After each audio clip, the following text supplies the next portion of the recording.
All right, guys, check this out. Got a Lamborghini Urus coming up. Hey guys, I'm Nate. Welcome back to the channel. So today we're going to be talking about this Hellcat and what I've been seeing in terms of pricing for similar models. So should you jump into a used Hellcat? Is the time to sell it, your Hellcat?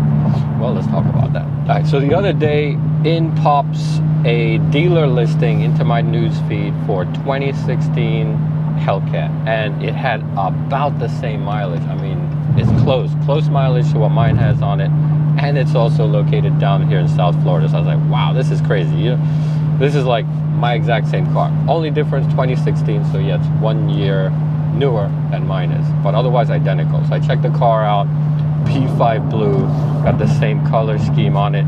It's a manual transmission, even looked like it had an aftermarket shifter. It was being listed for about $56,000. That's crazy. This car, when I bought it new, was just about $63K, a little bit over that. This is now what, we're 2022, I guess.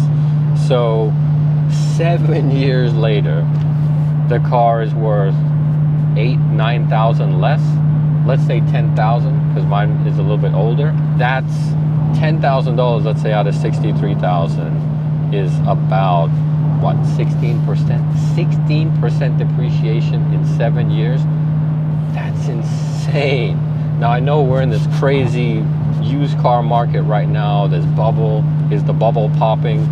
I don't know, guys. I think we're about at the end of the road. I don't know if you guys have seen the news about Carvana and where that's going, but I think we're pretty much out of gas on this one. But on the flip side, I don't really see a ton of Hellcats out there.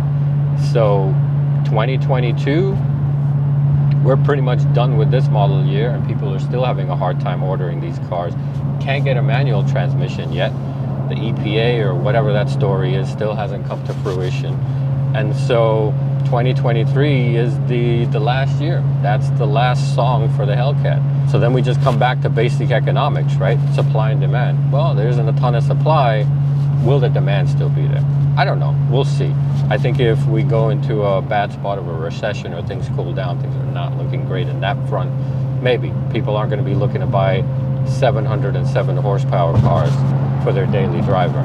But there's still the enthusiast community. So it's wild. I don't know. We're in for a ride. Buckle up. I personally don't really care because I have no plans to sell this car, but it's nice. It's just nice to see the numbers high.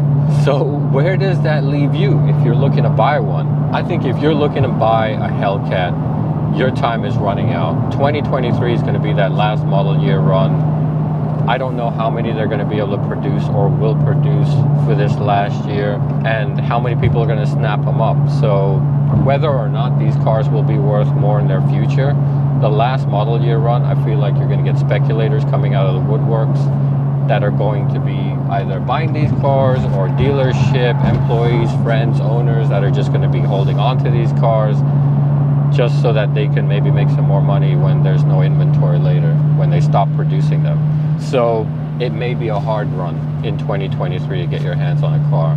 What I would say right now, get your phone book going, call one of these dealers. There's still some dealers out there that advertise that they'll sell a car at below invoice. The one that seems to pop up the most is Coons.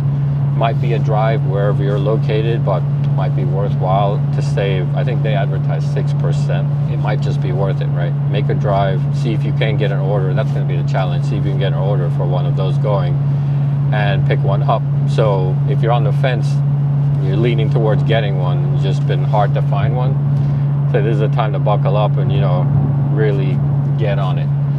Now, in terms of selling one, I don't know. It just depends. Do you like the car? Do you not like the car? If you like the car and you're just thinking about selling it because the price is high, you may have trouble picking up the car again if that's what you want. Maybe you want something else. You know, that's good for you. For me, in my situation, sure, that's always kind of in the back of my mind. You know, should you sell it at the all-time high and then just buy something later? I don't know, guys. I really love this car. This is one of the things I really enjoy doing. I don't get to drive that much. I'm mostly remote nowadays for work, and so that one time that I get to take this car out for a spin during the week, take my son for a drive, it's It's just great, right? He loves it. I love it. That's, for me, that's worth it. It puts a smile on our face. I can afford the car. It's not really like I'm stretching for it, so I don't really have any complaints on there. All right, guys, check this out. A Lamborghini Urus coming up.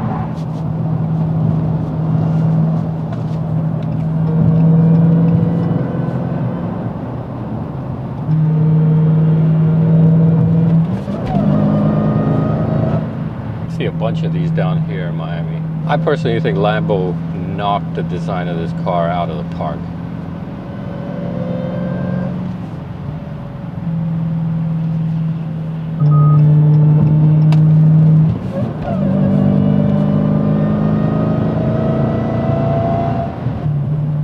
That's unfortunate. Looks like he was going to IKEA. When you spend $400,000 on your car, I guess you got to cut some corners somewhere, so IKEA furniture looks pretty good. So what do you guys think? Do you have a Hellcat? Are you thinking about selling it? Are you thinking about buying a Hellcat? Are you on the fence? What are you going to do? I'd love to hear from you in the comments. All right, guys, hope you enjoyed that one. Check out these next videos, and I'll see you there. Thanks. Bye.